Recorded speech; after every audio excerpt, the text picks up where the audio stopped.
Thanks for joining us today for the Snow Operations Lunch and Learn. My name is Maggie Green. I'm the Media Relations Manager with KCMO. A couple of things before we actually get started. I do want to thank my colleagues in Data KC for inviting me to talk on this topic today. We did a session about a month and a half ago about street maintenance, and a couple people had questions about snow. And so we thought, hey, this is actually a topic worth its own session. So here we are. And I will say it does feel a little weird to talk about snow when it's 70 degrees outside, but we know that it's coming and wanted to have the chance to kind of talk through what we've been doing to prepare, what our operations are, typically what our process is, materials and resources and stuff like that, as well as what resources we have available to the public. So it looks like there's a kind of a mix of colleagues as well as members of the public on this call today. So excited to have the conversation, and we'll leave time for questions at the end here. Can you all see my screen? You should be able to.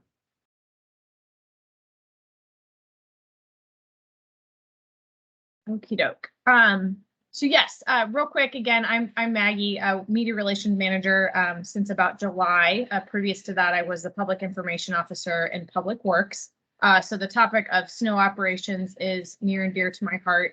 I've spent a lot of time learning about it, communicating about it, and so very happy to be here to share what I know. I will say if people do have questions that I can't necessarily answer today, I know that we have our expert on the call today, but also can circle back with my team and get more information if there's questions I can't get to today. This is sort of a standard Teams call, so we would ask that you stay muted through the session. We are recording this session, and it will be on the city's YouTube page so that you can rewatch it as many times as you want, or pass it along to other folks who may be interested in this topic. We will also post the link, share the link on our social media here in the next few days as well.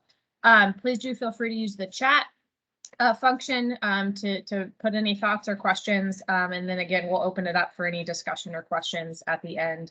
I do have several slides that will kind of go through the snow program and an overview. I'm using a lot of the same slides that we used recently to present to our city council.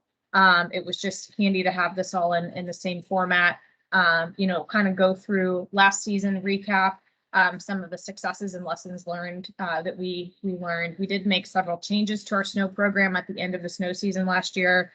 We've also added and changed things over the summer. So we'll talk about sort of some of the things that we're doing to currently prepare and what we're looking at heading into this year's snow season. And then end, of course, with a couple resources, sharing a few web pages for folks to be aware of to stay up to date this season. So this slide, this is really important that we have two different programs within our snow operations. I think the more I talk about snow, it seems like a really simple topic, like, it's just people hopping in plows and plowing our streets. But the more I discuss this topic and have conversations with people, there's a lot of logistics, there's a lot of moving parts, there's a lot of intentionality around the plan. Every storm is different depending on how much we get, so we have to act and pivot kind of just depending on what's coming our way. And so it's important to note this distinction here, just so people know what to expect. So in Kansas City, we know that we have different types of roads. We've got our larger roads that carry more traffic, usually higher speed limits. Those are our arterial roads. We've got our collectors that are a little less traffic that plug into those arterials. And then, of course, we have our neighborhood streets that we call our residential roads.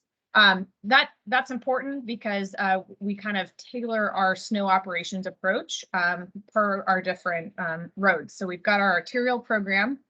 These are our large dump trucks. You see they're bright orange for Public Works. I think Parks has a green, really large green dump trucks. Water departments, I think, are blue. So these are the big dump trucks with big plows. Our goal here is really getting curb to curb clearing of snow. We're plowing and salting. We're running 24 hours a day. We've got 37 of these routes and covering about 2,700 miles. Something new that we did in 2021, the end of last season, was starting to tandem plow, which is essentially just plowing back to back, having two plows side by side or right behind each other to get better coverage where we could. So that kind of encapsulates what we do on sort of some of these larger roads that we know carry more traffic, that we know have sort of the transit routes and stuff like that. We've got a pretty robust program for our arterial roads.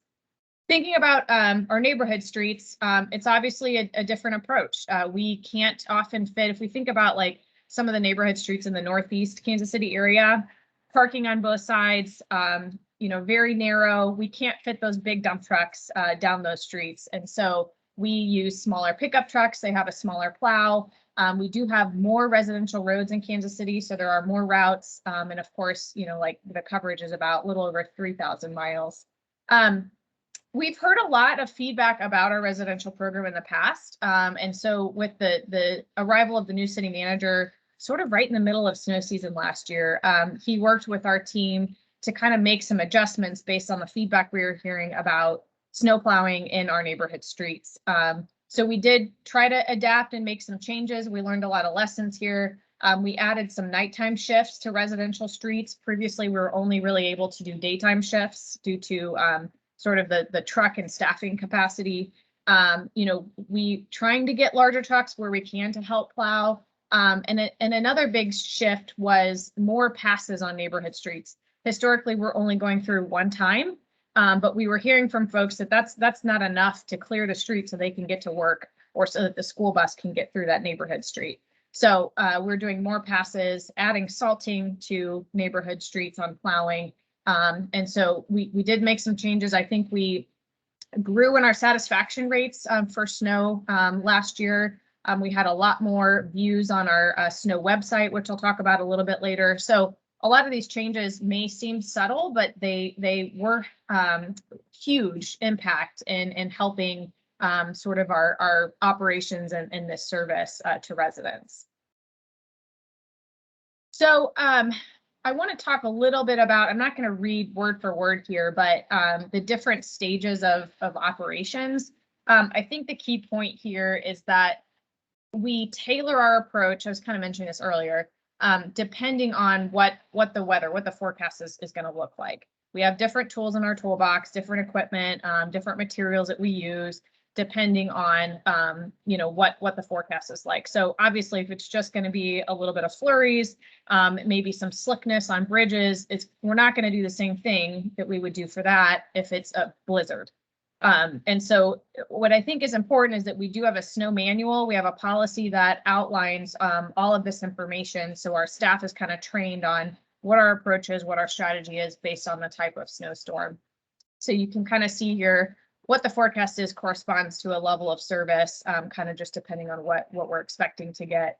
Obviously, Mother Nature throws us some loops sometimes, but typically speaking, our snow team is really looking at that forecast and making the call on who we're calling in, what we're calling in, and what we're deploying from snowstorm to snowstorm.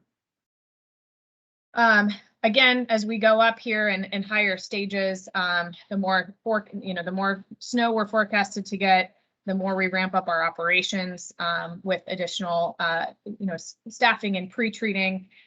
We use salt brine to pre-treat in certain conditions, as well as just normal salt. So again, you can kind of see us ramping up kind of based on the stages here, all the way up to a full-on stage 5, which is an extreme weather event.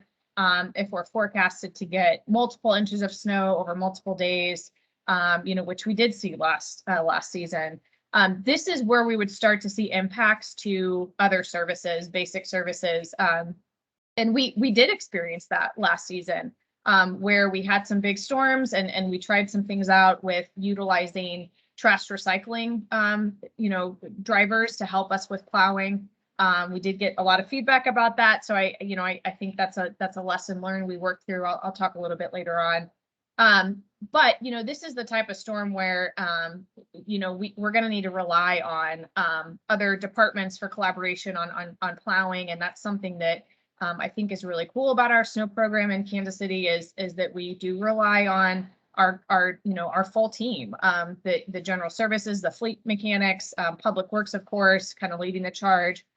Water, parks, new this year will be the neighborhoods department, So there's so much collaboration. It's actually really impressive behind the scenes of how many people, which I'll talk about in a second, are involved when it comes to a big storm like this. So again here, when we have a storm that looks like this, we can expect that, yeah, probably transit service is going to be impacted. School's probably going to be canceled. And our trash truck, drivers may have a hard time getting through here. So that all kind of plays into it, right? So those are the impacts that we're going to naturally see when we have a big storm like this, and really full court press deployment of our resources when it comes to snow operations. So the next couple slides are going to talk about what we're equipped with for actual equipment, staffing, materials, stuff like that.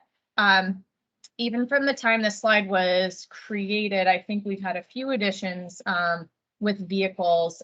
Something that we're really trying to do this year is take a stock of what we have and use existing resources. So I know that there's a few trucks that we transferred over to snowplow vehicles to make sure we had more in our fleet.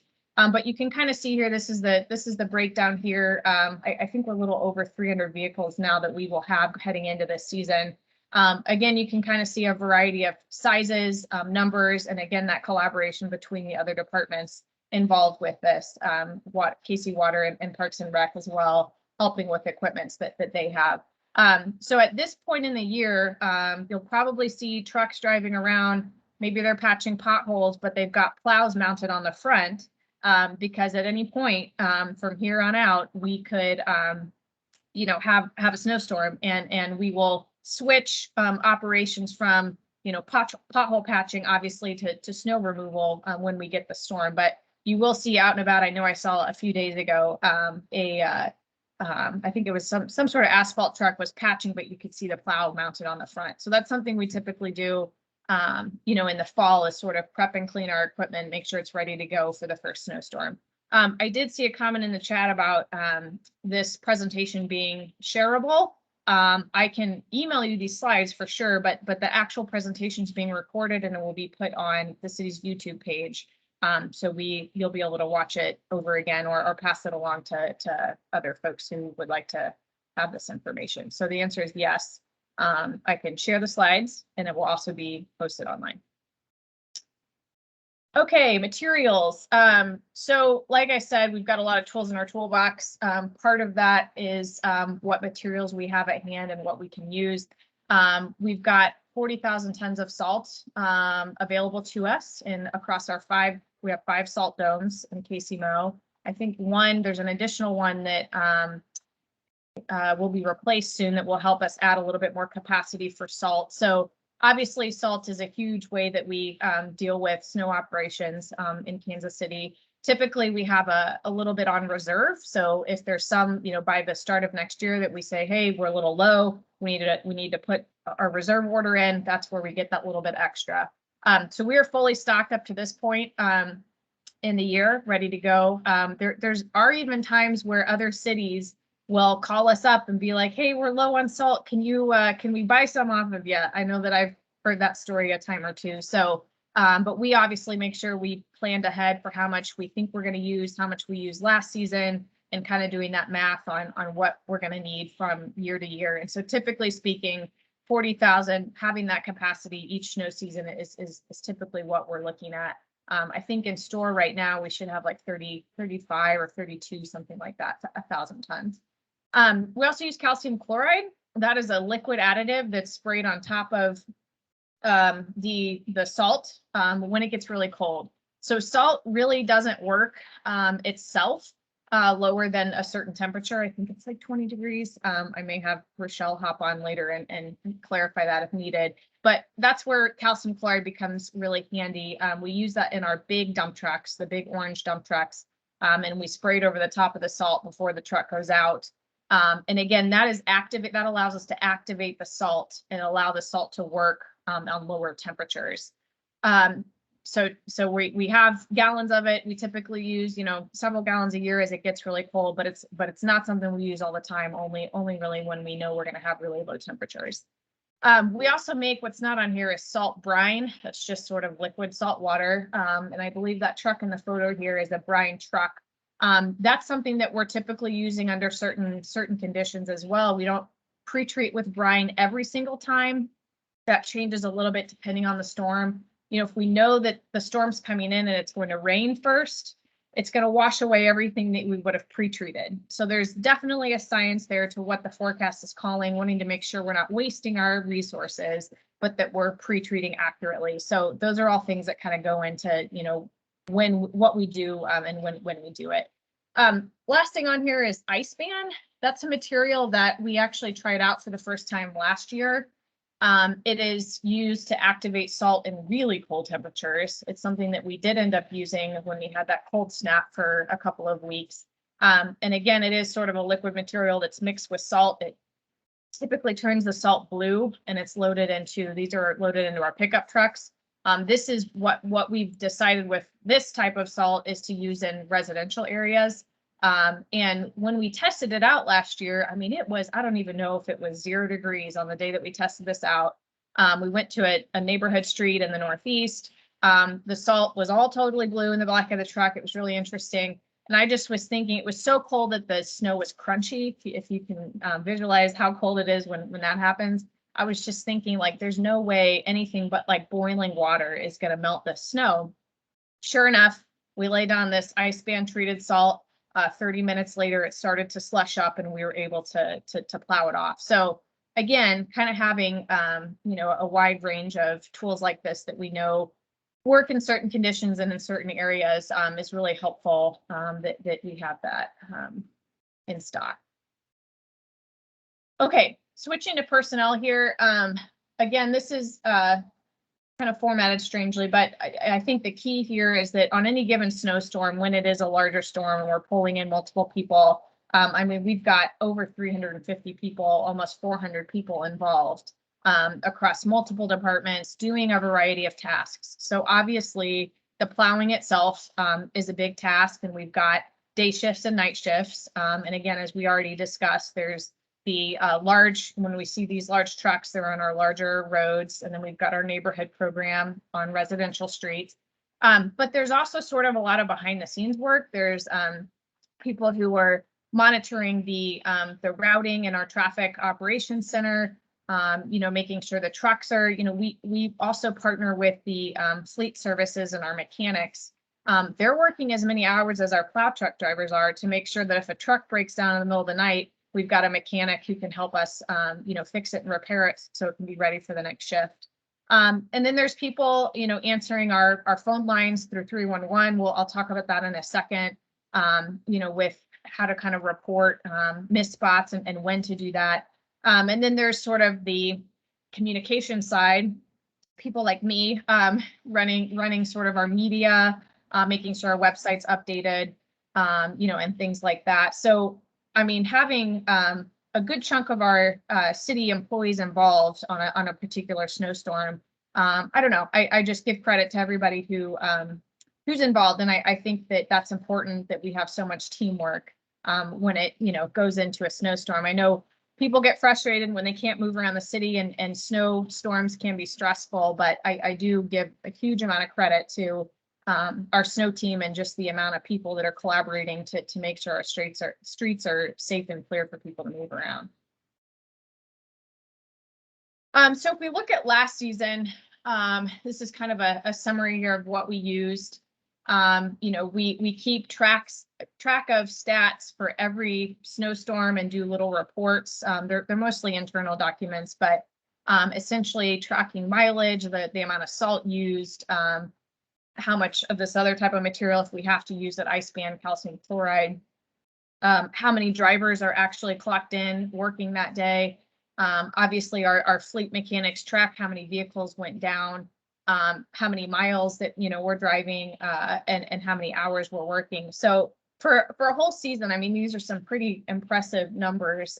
You know, if we pick a few to highlight, 340,000 miles driven, you know, 335 employees involved on a peak day, working 56,000 hours. So again, the ability we have all of these stats, I think is great. It helps inform year to year some of the changes that we make, and also how we budget for snow season. Last year, I believe our budget was 2.75 million, and that's typically what we go into every year for snow season budget. I think we were a little over that last year, but that's kind of what we're looking at for our snow budget heading into this season as well. Some of the successes from last season, like I said, our new city manager started sort of midway through the snow season. We also were kind of undergoing some changes within the public works leadership as well. So by the end of the snow season, we actually were able to add additional snow plows and drivers to snow operations. A lot of that was due to additional collaboration with other departments. We, like I mentioned, tested out new materials. One thing that was new that seems like not a big deal, but it really was great in an organization our size with snow operations being as complicated as they are is daily snow team calls.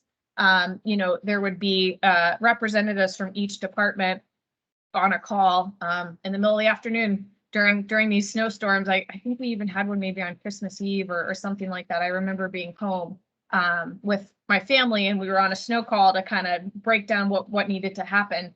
But having that be sort of a new expectation for snow operations was huge, to be able to communicate across different departments and talk about needs and staffing and what needed to happen.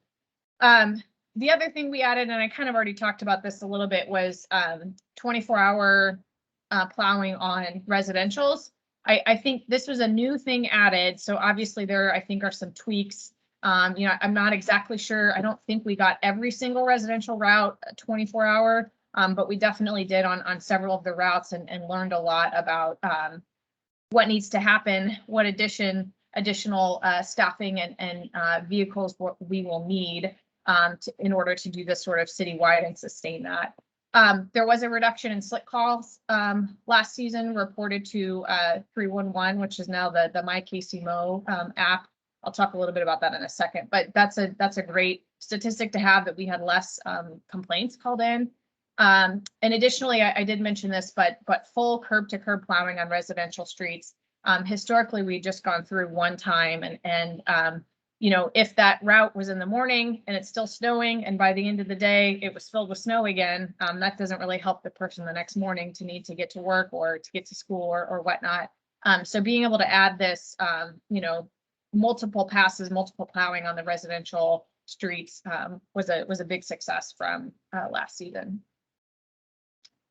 Of course, with making changes comes lessons learned as well. So I think there were a few, obviously clear expectations between departments to cover routes. I think that's something that, we'll always be working through, is when it's a big operation like this, like I mentioned, involving like 350 employees at any given time.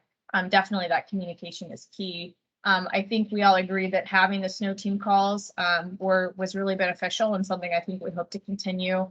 Obviously training staff as new staff comes in, recruiting for more backup drivers. I'll talk a little bit more about that in a second.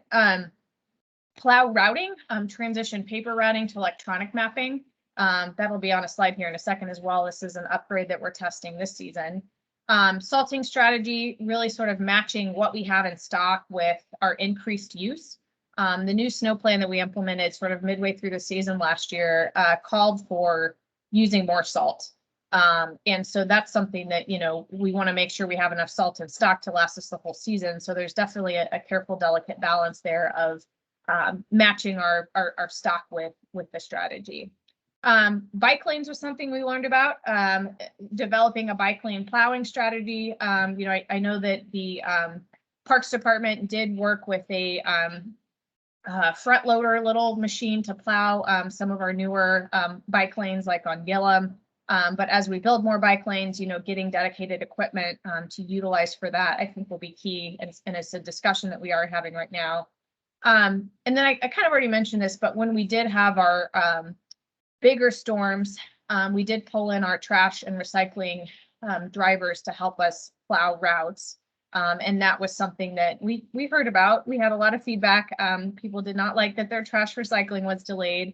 But I think that's something we're continuing to talk about and just have that balance of, making sure our streets are cleared, but knowing that there may be a delay for trash recycling and balancing those services when we have a big storm and we need to. So typically there's a lot involved with prepping for the snow season, and these are things that we've been working on for the last several months. Like I mentioned, you're seeing trucks out there now, with plows on them. So we've been prepping vehicles and equipment for quite some time, making sure that the plows itself are working, that all the electronics are working, that vehicles are clean. We did hold a staff training for lots of new drivers and new departments in October. And so that was introducing people to the actual trucks and the mechanics inside the trucks, learning how to use the plows, how to pull through the salt dome and what to do, where to fill up gas, that sort of thing. But also practicing snowplow routes. I did get to go attend a training, and it was kind of neat how we had it set up with sort of our veteran snowplow drivers were training the new people. And it was really great to just see so many, dozens of staff kind of working together, to kind of prep and prepare and train for the snow season. Obviously, filling salt domes is a big part of how we prepare. This is our newest salt dome here in this photo. And when I saw it last, you could barely see the ceiling. There was so much salt in it. It was so full. So this was a photo taken, I think, last year at some point when we were a little bit lower on our stock. But if you go out there now, it's very full with salt, ready to be used for this season. Something else that's a little bit less about the materials and the trucks is maintaining pavement and sort of some of the activities that we do to make sure that potholes are filled and cracks are filled ahead of the snow season. We know that the freeze-thaw cycle, the water that seeps into the cracks is what causes our potholes. And I think something that we do is we try to schedule and structure our street maintenance during certain times of year to make sure that we are, prepped as much as we can ahead of snow season to fill those cracks, patch those potholes, so that we can minimize the freeze thaw impacts and the water kind of seeping into our cracks. Another big thing that we're kind of prepping for that's a big highlight of this next year is some technology updates. I kind of mentioned one of our lessons learned was transitioning from paper maps to electronic mapping on our plow routes. So we are testing out some new technology this year that I think will be a huge impact for our drivers to be able to use some electronic mapping tools. So that's something that we're kind of prepping in the vehicles now and very much looking forward to testing out this season. So yeah, I kind of summarize all of this throughout my slides, but looking into heading into this current snow season, what we're dealing with, I think we're adding more drivers, we're adding additional trucks. We've got all of our materials are stocked up, ready to go. As I mentioned, we're testing out that new technology. We're very excited about that. We are looking to upgrade a salt dome. I'm not sure, I don't think it will be done ahead of the snow season, but likely next year. So that's something we're looking forward to having. And then, of course, we do have real-time snowplow tracking. And I'll show these websites here in a second because we definitely have enough time. But that is something that folks can kind of stay up to date through our snowplow tracking. And then again, headed into this season, we've got, $2.7 million for our snow budget. So I would say, I think there's been several media stories over the last several weeks about snow and labor shortages and, what are we going to be expecting? How do we feel? And I think all in all, Kansas City, we feel pretty confident heading into the snow season. I think it's fair to say across the board that Kansas City, Missouri, like other organizations, are, a little bit impacted by the labor shortage. But, I think we feel confident we're going to have every route covered, every plow route covered by a driver. I think we could always use more backup drivers, but we have done a great job at posting some hiring fairs to make sure we're staffing up and getting folks in the door to help us out this snow season. And so, I think we're as prepared as we could be, but we know that winter weather is challenging, especially when we have the bigger storms. There's just a lot of moving parts. So I think we've implemented a lot of great changes to have a really good, successful snow season. And so we, appreciate the public's patience and also want to make sure that where to go to get updates throughout the season. So I do want to I'll talk about two things. I'm going to go through these slides and then I'll switch my screen to show you on my browser. But one resource to know about is my KCMO. It's our new app. Well, it's not so new anymore, but our 311 service request system. So I'd say if you do not have this app on your phone right now, please pull your phone out and download this app, available on Android and iPhone. It's a great way to report service requests, including snow issues. We recently added a snow button on the app just in time for snow season. So that is something that's very important during a snow event to be able to go in there and report, did we have a missed spot or did something freeze over again and we need to come back and put additional salt. We typically request that people wait 24 hours after the snow stops because we're still in snow operations while it's snowing. So we ask people to wait a day before reporting anything to 311 through the My KCMO app. But it is great to know that we have that tool in there that you can report a missed spot or a slick call if we need to go back out and hit that area again. So I'll show you what that looks like on the website here in a second. The other one I will show is our snow page and our snow map. I'm very proud to say that last year we had a 300% increase on visits to this page, 300% increase. So this is definitely something we try to get the word out about all the time. Our snow page is where we post the forecasts as well as what our operations plans are. I usually update it at like 5 or 6 a.m. and then again in the afternoon or evening. So it's kind of reflecting what those shift operations are. And then of course the snow map is great because it's actually showing what where our trucks are at any given time and what they've plowed in the last several hours. So this is a really helpful resource for people to kind of just track and understand what work is happening and whatnot. So I'm going to switch over here to my desktop and show you all.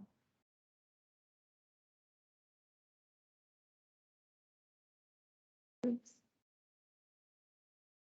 Okay, so if I head over to kcmo.gov/311, it takes you to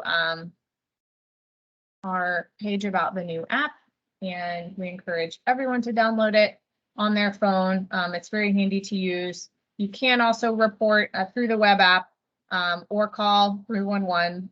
A lot of the times we, and I think we're planning to do this season, we set up a what's called the Snowbot, and so it's an automated system to track and sort of streamline the calls specifically related to snow.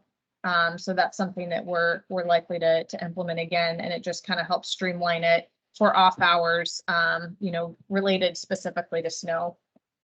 So if I'm pretending to do this on my web app here, we can scroll down and see, oh, look, there's the snow button. So again, 24 hours after it stops snowing, folks can report slick calls or missed spots, and then we'll send out a driver, with salt and a plow to kind of visit that area again. Okay, so kcmo.gov/snow is the one I think I most often reference on media interviews and whatnot, and social media. This is sort of what this page looks like. We've got, when it's updated, it's not glamorous by any means, but it contains a lot of really great information about the forecast, which we pull from National Weather Service, and then what our operations are day by day sort of thing. So as much in advanced information as we have, which is usually the current shift and the next shift, we'll kind of update information on what we're up to, what we have planned, and so that folks kind of know what's going on. Again, a little bit more information about, what our additions to our snow plan were last year. And then we go to kcmo.gov/snow map. It shows this graph here, or this map here, and it's essentially just pulling GPS data from our plows and our trucks. So you can see that actually I need to turn this off since we're not in snow operations, but this is showing that we've got trucks out and about doing work. And so when it is a snow day, we will obviously know that this is where a plow has been to do their plowing and salting.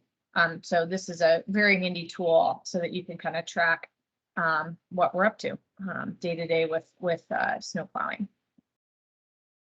Okay.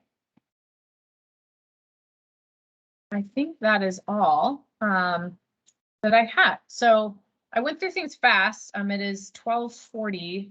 So I covered a wide range of things. I think I would just sort of end on how big and complicated snow operations seems now that I've spent a couple of years working with it. And it really is a pretty impressive operation when it comes to all the staff that's involved across multiple departments, all the equipment, all of the materials and stuff like that. So it really is a fantastic, city government at work when you think about snow operations. But with that, I would say for this season, yeah, please follow along. kcmo.gov/snow is the place to go for updates and information. We will make sure to utilize the city's social media to update folks as well with major storms. And I would say if you know a plow driver or you see a plow driver, thank them this season because it's definitely hard work. But with that, it looks like we've got one question that hopefully I can answer. So Brad, if you want to unmute yourself and share your question or comment. First, I have a comment. The city has, I hate to call it an application, but some kind of software thing where if there's a water shortage in our area or a water break, it'll send out a notification just to our little area. I don't know if you're familiar with that or not, but I was wondering if you could come up with something similar that if you know that there's going to be a curb-to-curb plowing, that this could be sent out to people in a neighborhood that's going to be plowed next, for example, that says, please remove your vehicles from the street. Now, I didn't give this a lot of thought, but it's one of those proactive things of reaching out to people and letting them know what's about to happen. So take that for what it's worth. And then I guess my second question is, I want to make sure I understand this, that residential areas will be plowed within 24 hours. Is that correct?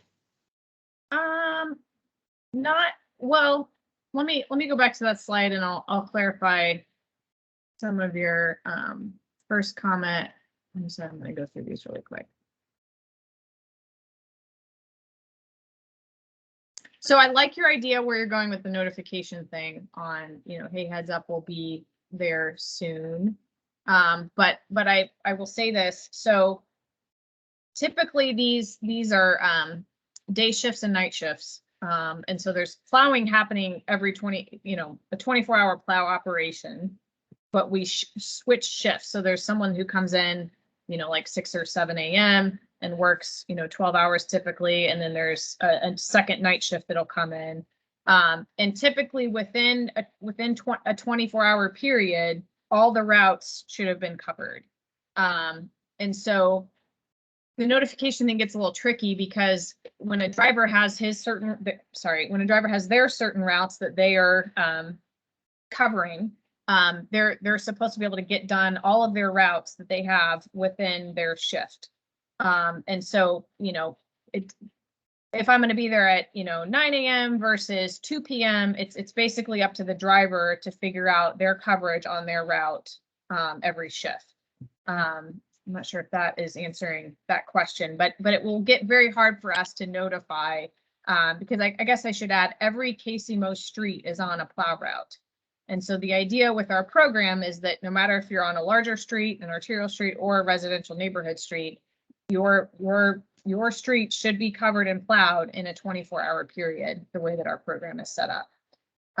Does that help clarify a little bit? It was a longer answer than I was looking for, but it sounded like you said what I asked, that, the final street will be cleared within 24 hours.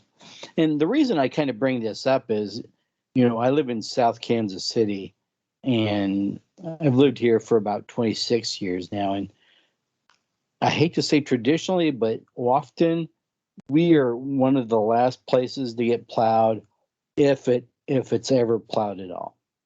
So for us down here, this would be a big change, that you've added this many people, that we might be able to rely on the city to plow our streets, because in the past, numerous neighborhoods down here, they've all had to pay for their own snow removal because the city just never got here. So that's kind of the impetus for my question on this. I see. And I do know, and this is something that maybe Brad, you shoot me an email and we can get into some more details on the address and the location. Because I typically speaking, if there is a private street or a private HOA that is plowing, that's that, and it's not, a KCMO owned street. We do have some neighborhoods who are, their streets are privately owned and maintained. Then a city truck isn't going to go through and plow. So I would say I would love for you to follow up with me after via email, and we can kind of look at it and see, is this the case where it is a private HOA type of situation, or what the case may be. So would love for you to shoot me an email and we can kind of dig into that a little bit more. Sounds good. Thank you. Mm-hmm. Well, I do know that I have some very knowledgeable colleagues on this call. So for the sake of the recording in this webinar, I'm curious if Rochelle or Jeananne or Kate wanted to add anything as it pertains to snow operations discussion or the MyKCMO side of things. Just wanted to give a few minutes since we had some time if anyone wanted to add anything.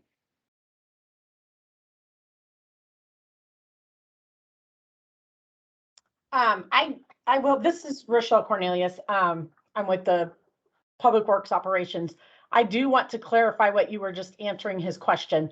I do not agree with your answer, because the way we used to run routes, when we made one pass through, and it wasn't one pass total, we made one pass through to start through residential areas just to get everyone out to the main road. And then once we finished one pass, we would go back and we'd keep widening out based on the storm. Right now, based on having to plow curb to curb, we cannot get through a route in 12 hours. And that's what one driver has 12 hours, has a 12-hour shift. Last year, they only made it through approximately 25% to possibly 50% of their route at most, plowing curb to curb. So the deeper the snow, the longer it's going to take for us to get through.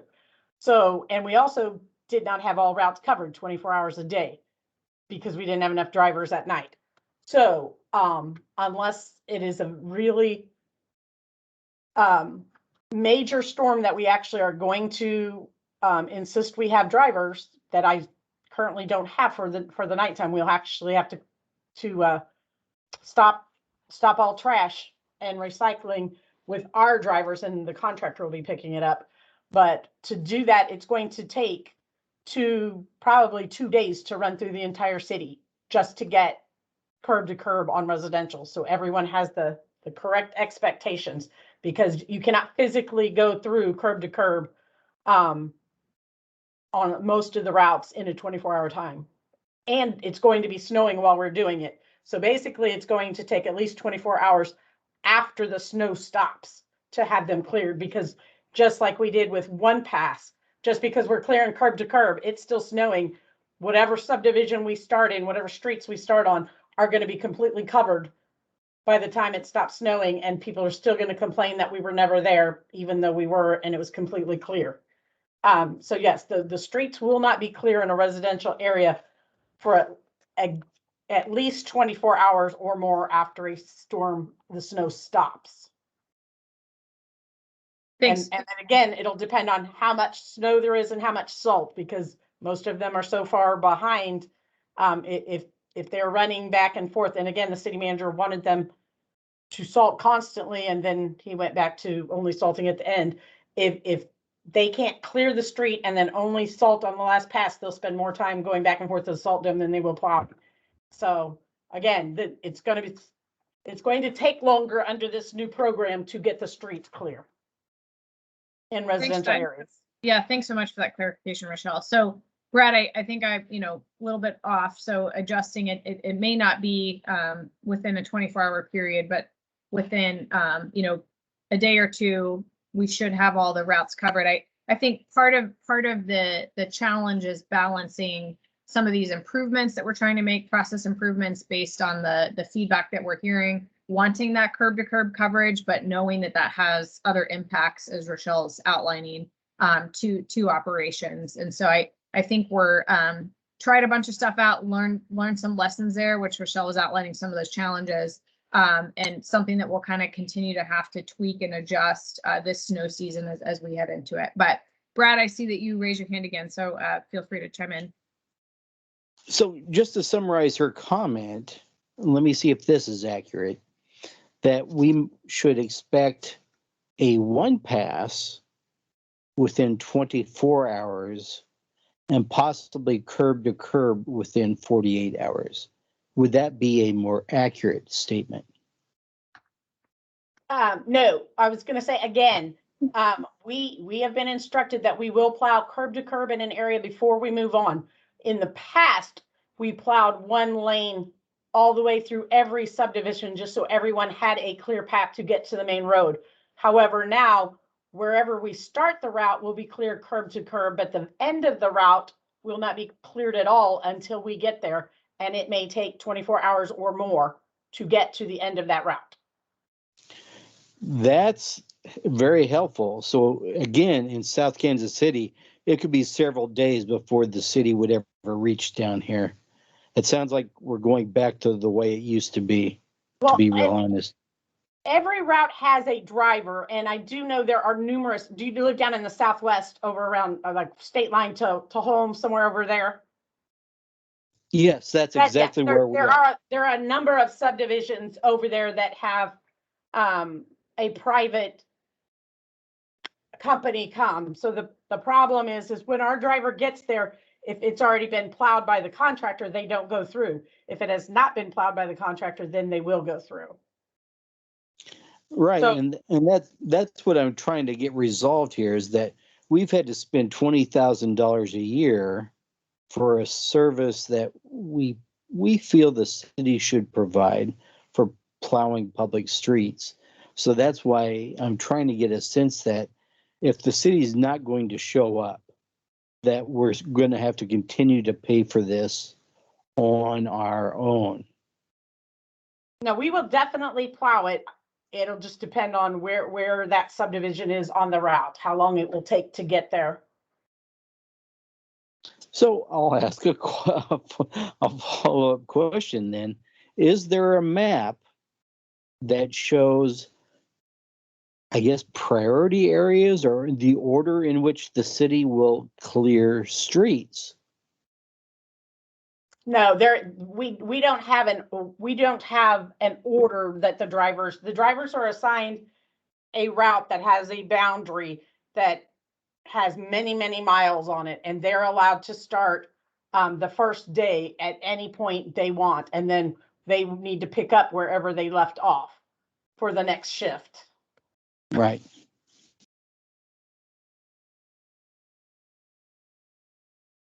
So yeah, I'm sorry. Go ahead, Maggie. I was just going to say, I think for the purposes of the, this webinar and the remaining time that we have, I would encourage you to reach out, because I think part of this might be a resolution that we meet with, you and your members of your HOA or something like that, and just sort of figure out, a solution together, sort of thing. So hopefully some of this was helpful, but I think for any specific, solutions or whatnot, or additional questions, I would please do feel free to reach out, and I can pull in Rochelle and we can, kind of do a deeper look at the neighborhood and what's going on there. Thank you. Does anybody else have any other comments or questions?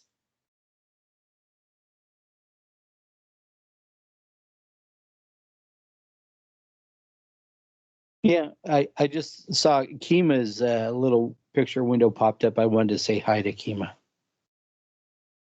There she is.